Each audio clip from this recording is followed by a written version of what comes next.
নমস্কার বন্ধুরা, আজকে আমি তোমাদের সাথে মুড়ি মাখার ভিডিও শেয়ার করব। দেখো বন্ধুরা, আমি সব কিছুই তোমাদের সাথে শেয়ার করি, তোমরা আমাকে লাইক কমেন্ট কিচ্ছু করো না। প্রথমে মুড়িটা আমি ভালোভাবে ভেজে নেব।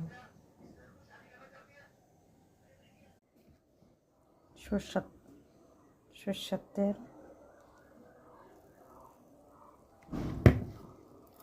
পেঁয়াজ, আদা, লঙ্কা, সামান্য লবণ,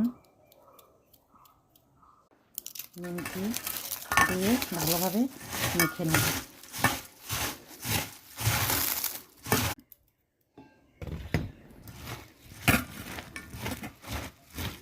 যদি আমার মুড়ি মাখাটা ভালো লাগে তবে অবশ্যই লাইক শেয়ার কমেন্ট করে দিও।